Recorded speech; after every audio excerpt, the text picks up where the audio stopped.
Okay, class. So, for today's agenda, nung nakaraang klase natin, 'di ba, you guys remember, nagpaano ako, nagpa-collate ako ng screenshots from your Facebook posts na Yes we po, ma'am. okay, naalala niya. So, we will be using that for today's activity and because for today's um lesson, we will be tackling about how data law protects confidentiality. So, yeah, I'll go ahead and share my screen para makita ninyo yung mga pinag-share ninyong lahat. And then, I'll be giving you guys a set of questions which is pinrovide ko na rin naman beforehand. Okay. So, for the first screenshot na shinare ni Aprosta, um, sagot na siya. Nalungkot, okay. So, based on the questions, please answer the 1 to 3 question, which is the first one, yung what is the post about or what's happening in it. Second one is who was the target audience that you had in mind when you made the post. And then third one is who is currently actually able to view this post according to your privacy settings. Um, yung ano po yan, ma'am. Yung na-post ko po ay na-share ko dyan. Tungkol po yan sa exam po namin. Mga wala po kaming masagot kasi ang hirap ng exam. Sa, may question to pa po yun, ma'am, no? Yung target audience. Yes po. Target audience ko po, yung share ko po niyan is naka-public po siya. Kasi kami po lahat kasi ma'am, wala ka talagang sagot eh. Kaya Para public. relatable. Yes Okay. po. So third Um, question, anong current settings niya ngayon? Is it the same one nung pagka-post mo? yes ma'am, public pa din po. Okay. So yes, naka-public ka siya here. Okay, so let's go ahead and proceed sa second image and naghihirap na naman siya. I just need to get through this week. Stress na naman. So, yes, please go ahead and answer the questions 1 to 3. 1, 2, 3 po ulit ma'am na. Yes, tama. Um, dito po ma'am sa post about bangon pa lang ng Lunes, pagod na agad. Antay ba matapos ng buong linggo? Target audience ko po dyan ma'am, naka friends of friends po siya. And number 3 question ano po ulit yun ma'am? Privacy, kung ano pa rin Yes, siya. kung Naka naka-friends friends of of friends friends. pa din po. Okay. Okay. So, let's go ahead and proceed sa yung pangatlong screenshot na shiners. So, Pagod na naman. stress na naman. No more stress sa second sem kasi hindi na ako papasok. Wag naman. Pumasok ka naman. So, yes, same question please. Number 1 question po ma'am, naka-specific friends na po siya. Okay. Yung post ko po siya naka-specific lang po yung mga makakakita. Nakatago po sa mga friend kong prof. Pati ba sa akin? Di kita friend ma'am eh. Okay. Number 2, yung target audience ko po dyan ma'am, yung mga pagod na din na ayaw na pumasok. Okay. So, Sa, hmm, ayun na po. okay na na. Okay. So, let's go ahead and go with your another classmate here. First screenshot. Learn to say no, learn to take a no. Okay, so please answer the questions 1 to 3 as well. Kung sa ano ma'am, sa post, parang vice versa lang yung nangyari. Kung kaya mo hindi, that marunong ka rin makatanggap ng hindi. Sa tas yung target audience in mind ko lang. Yung naka-customize na friends. Okay. Thank you. Let's go ahead and proceed with the second one. Wishlist, pera, binigay, ubo. Mm. So, inubo ka ba today? Meron, ma'am. Okay. May ubo siya. So, Sakto, ma'am, kasi yung post sa Vermans with the pera naman hiningi ng iba. oo. Kaso ibigay sa akin, ubo. Lugi. Okay. So, ang gusto mo sanang pamasko, pera, ang binigay, ubo nga. So, go ahead for the question one. Kaya yung nangyayari dyan sa post, ma'am, kasi kaya ako sinare, kasi ako nakaka-relate. Baka may iba pang kagaya ko. Okay. Kaya naka-public din, ma'am. Okay. All right. Thank you for sharing. So, let's go ahead and go to your last screenshot, which is wow, stop faking your music taste to catch someone's attention. So, oo nga no, I noticed that on this generation, guys, big deal yung music taste, ano. So, yung music taste, parang ginagamit siya para ka-attract ng attention. So, especially if your crush, alam ko may crush kayo guys, especially or if you guys already have someone. Pero anyways, yun nga, I noticed that in today's generation, pag pagka-same music taste mo tong si crush mo nga, ang tendency is na na-notice ka niya. So anyway, yeah, please go ahead and answer the question 1 to 3. Na-relatable lang, ma'am, kasi ang dami nag-share na friends ko na sa Spotify rap na nagkaroon na. And then, yun nga, pinapagyayabang nila yung music taste nila na hindi naman nila gusto para lang makakuha ng attention. Okay, gets. Okay. Thank you for sharing. Let's go ahead and proceed with Mr. Jed. So, Hello. first, wow. First screenshot, me as a kid in the early 2000s. Adult me today. So, medyo relate sa context dyan, guys. Kasi, if you guys notice the difference, nung 2000s talaga, madaming emo. 'Di ba? So, if True. you guys... Pero anyways, yeah, please explain or please give us more context about this meme and answer the questions 1 to 3 as well. Yes, ma'am. Siyempre, in the year 2000, sobrang fresh pa natin yung bata pa tayo, elementary, wala tayong problema. Kahit ano, ang iniisip na natin is maglaro. And nung tumanda na tayo, in our 20s, ayun, hinampas na tayo ng kahirapan, ng mga Ng bayad, katotohanan. ng katotohanan, ng realidad. Kaya yun, naapektuhan yung ating daily routine. Nakalimutan na magmumog. Nalimutan na maligo. Tingnan mo sila. Maligo. Look, nalimutan na maligo. Ayun no. Alright. So yeah, please Pinaparinggan proceed. ka, Harley. Hoy, Hala, naliligo halata siguro si ba? Arlene. Grabe naman, Sorry, sorry, oo. halata. Okay, so yeah, please answer the questions 1 to 3, Jed. Okay, so, Ay, na-answer mo na pala yung 1. So, 2 and 3 only. yung my target audience is syempre people in my age na nakaranas ng ginhawan 2000 at ngayon, puro kahirapan na lang. Okay. Okay. So, sa privacy settings, it's on friends of Ah, friends. Am I right?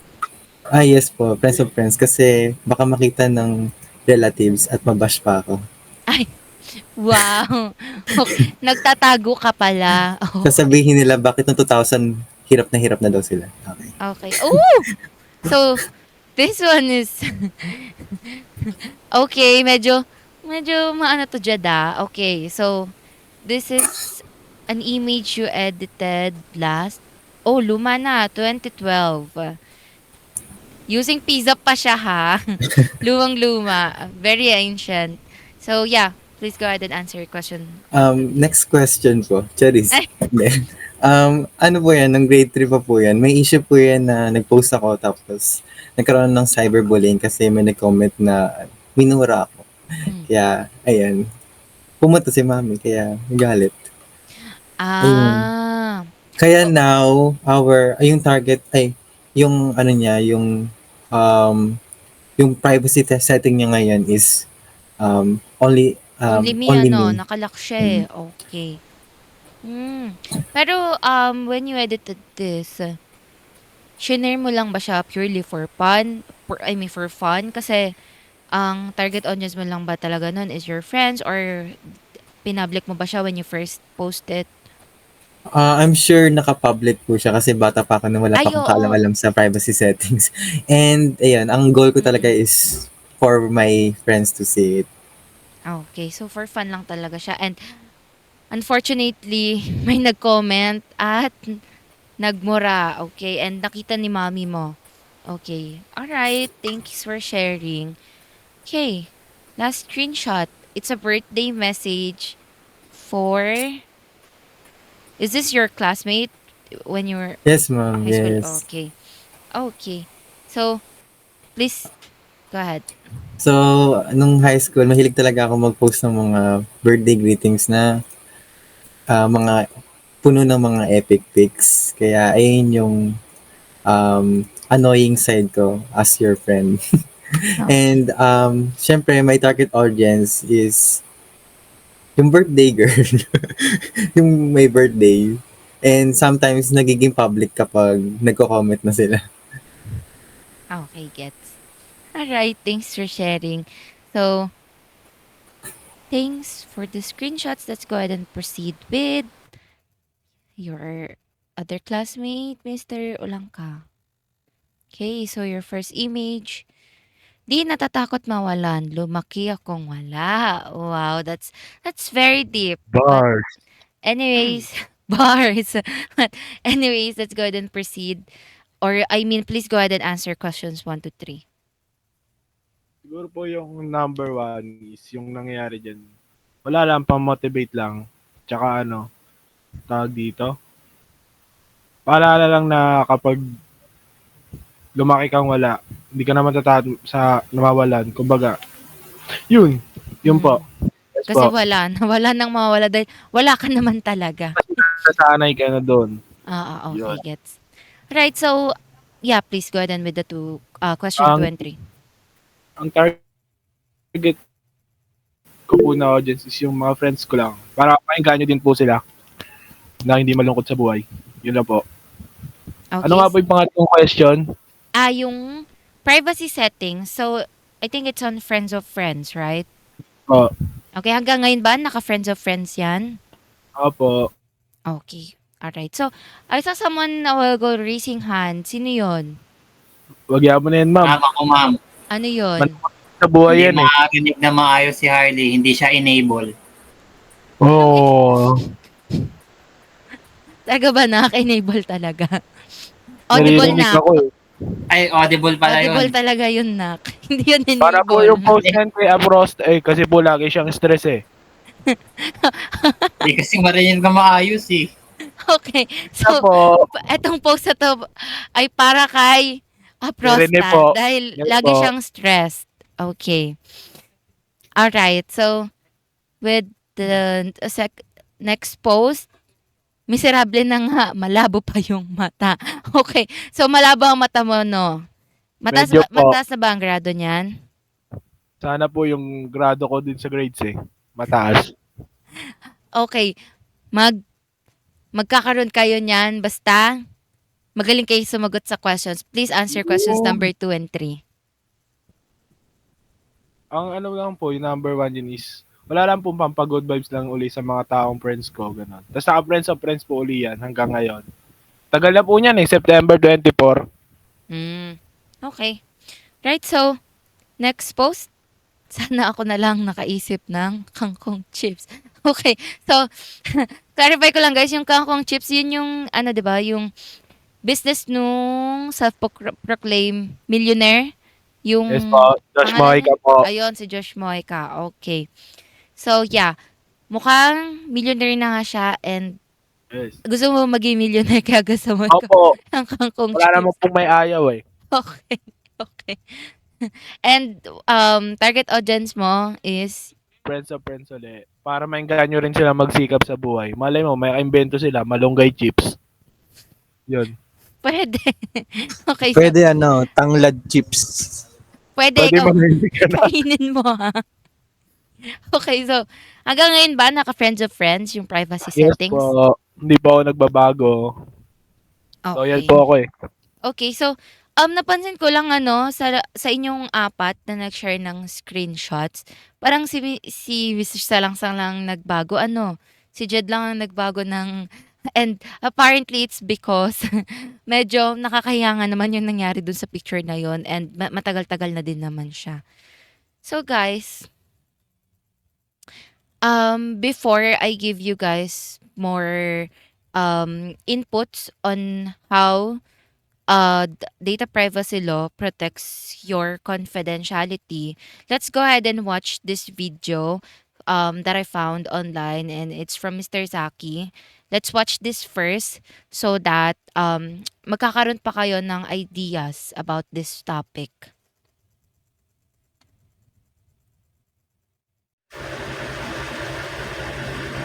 Data privacy laws protect confidentiality by requiring organizations to obtain informed consent, limit data collection to necessary purposes, and implement strong security measures like encryption and access controls. They provide individuals with rights such as access rectification and erasure of their data, while mandating organizations to notify breaches and regulate cross-border data transfers. Laws like the GDPR and CCPA ensure accountability, transparency, and uniform protection standards. Okay, so I hope may natutunan kayo dun sa video, guys, and I'll be adding more things. So as I've mentioned, meron tayong 4 and 5 questions dun sa question na binigay ko, guys, 'di ba? And I'd like to know, isa-isa kayo ha. I'd like to know from you guys. What if meron ng kayong employer na kasi 'di ba mag-a-apply na kayo when you guys graduate, 'di ba? Pag may employer na kayo, and sometimes, just a heads up guys, may mga employer na sobrang strict. Like, they really wanna live up to the company's name. Like, gusto nila na yung professional image mo, ganto, ganyan. And, tingin nyo ba guys, these posts will affect your chances of getting hired if ever they saw this post na sinashare nyo online? So let's go ahead and let's hear from Mr. Aprosta. Ma'am, sa akin po, ma'am, hindi po ako ma-hire. Okay, bakit naman? Kasi po yung mga pinag-share ko puro unmotivated. Well, okay. May point ka nga naman dahil yung mga pinag-share mo nga naman, lagi kang stress. So, maybe they'll think na they don't wanna hire you because mabilis kang mawalan or wala kang fighting spirit. It can go something like that. So, let's hear another answer from Mr. Rancho. Tingin ko naman ma-hire ako. Kasi yung post ko parang nakadepende lang sa season. Like, parang ano yung trend ngayong month, ganun. Okay. Okay, gets. So, let's go ahead and proceed with Mr. Salangsang. Let's hear another answer from you. Sa tingin ko, ma'am, ma-hire pa rin ako kasi I'm also very strict on my digital identity. Kaya I tend to private all of my unpleasant contents. Ayun po. Okay. Alright, so yeah, nagets ko nga Jed dahil as I mentioned a while ago, na-notice ko nga na ikaw lang among you guys, si Jed pa lang ang narinig kong nag-only me ng post na hindi nga naman kaaya-aya. Okay, let's go ahead and proceed with Mr. Langka. Please give us your answer. Ako naman po siguro matatanggap naman po. Kasi po, halo naman yung post ko eh. May kabutiang asal po, pampamotivate, tsaka pampa-good vibes. Wala naman po nilabag na masama. Yun lang po. Okay. Okay. Which is, nakikita naman talaga. Right. So, our last question, did you change your default privacy settings on your chosen social media site or take any other action as a result of this activity? Why or why not? So, pwede nating i-example dito guys, yung nangyari kay Jed. Which is yung nagkaroon nga ng activity na hindi maganda doon sa post niya na yon. At dahil nga doon, napilitan siyang i-only me yung post. So, well, I don't think you guys still need to answer this one by one. But,